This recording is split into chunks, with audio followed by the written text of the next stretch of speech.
It's not hard to sell a dungeon crawler. And I'm a dungeon crawler enthusiast in terms of board games. Go into the dungeon, explore, loot, fight some monsters, fight a boss, go on a quest, and get out of there. Or area control games, right? We're building the kingdom, the Game of Thrones, and I'm up against other players, and we're kind of figuring things out. Twilight Imperium, building my star empire to last 10,000 years. We see different narratives. We see different titles. We see different flavors of board games that keep on getting implemented, re-implemented, and new titles fit and follow this aspect of the hobby. But there are a few, and this is the framework for today's board game vlog.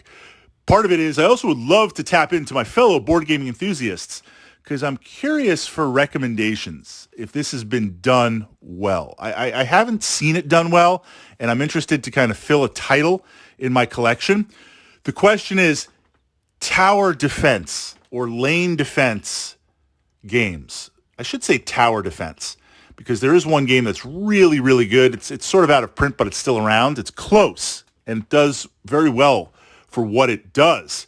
But I'm looking for something with a little bit more bite.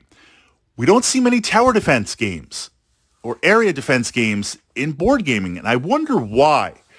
I tend to think components, first of all, to create that narrative of it, to capture it. It's not going to work well with tokens or standees or random stuff. Visually, we want to be overwhelmed. And second would be kind of mission. There's kind of one mission, and that's it. It's the same thing over and over again, and that might not be necessarily the worst thing. There's a lot of board games out there that are just rinse and repeat and still really, really good for what they do. So a tower defense game, I've got some base in the center. It could be a tower. It could be a castle. It could be a star base. It could be a moon base. It could be just a fortification. It could be anything. And I've got some sort of resources. Maybe it's soldiers or weapons. And from the four corners of the gaming board, enemies attack. They start to approach. Maybe it's hex-based. Maybe it's grid-based. Maybe it's just node point-to-point base. Wave one comes in, and I blast them off the table. I get some resources. I fortify my defenses. I do a little Q&A research and design. Maybe I can send some forces outside of the castle, moon base, star base, defensive fortification, whatever it's going to be, to maybe mine some resources or scavenge and pick up stuff. Wave two comes. Do the same thing. Wave three, how many waves could I survive? And of course, maybe in between waves, there's a boss monster. Maybe some of the waves are a little bit random with how they work and what they do. But ultimately, if I can survive and the base is still standing, I win the game. Now, Xenoshift. It's an interesting card game, lane defense game from that company that just essentially pumps out tons and tons of miniature games, and there's not a miniature to be found in it. It's done as a card game, and essentially you have a lane of 4 spots, and you recruit, you build, put down your forces, and then randomly you draw from a deck. Randomly, things are spawned, and you have to fight them. And there's various comparing values and special abilities.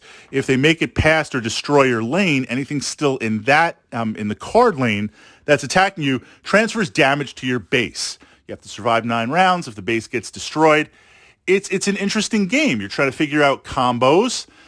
You're utilizing various resources. You've got research and design that you can do. It's a solid title. It's a little bit challenging, a little bit hard, but once you unlock the combos, it's manageable. The artwork is great. Artwork is fantastic. But it's missing something. It's missing some sort of pop. I think if it was done with miniatures, seeing tons and tons and tons of miniatures on the table, that would be interesting. Now, there is a game, I've watched some plays. This title, I think, is probably 6 or 7 years old at this point. It was not very successful. It's out there in the wild. I'm possibly interested in it, just the core. Besieged, where it's a game where you have a castle in the middle and these waves come in. It doesn't seem to have ever been that popular or really take off or really that well known. And I wonder again if that's because just you're kind of limited with this defensive tower type game, but it seems exciting. I'm kind of interested in that tension as things build. The comparison that I'm looking for, Zombicide Black Plague, Zombicide Invaders, Zombicide Modern, Zombicide Titles. The Zombicide titles start off where you have an objective. Maybe get some resources, maybe escape on the other side of the board, maybe recover some survivors. As the game progresses, there's spawn points, and zombies start to spawn.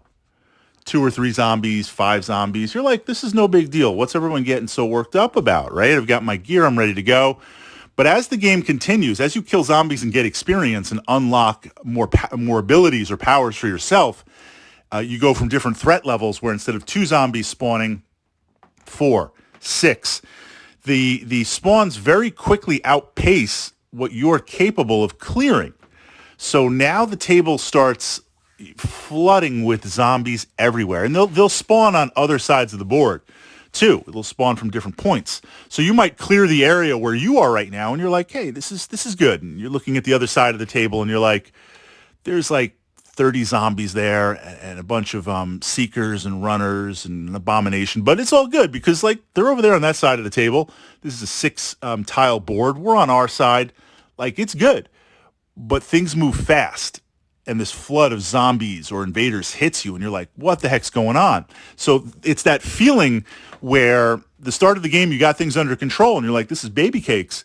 But then it quickly devolves in a good way to absolute chaos where you're scrambling for dice resources and you're scrambling to complete your mission objectives. It captures it very, very well. I would love to see that feeling.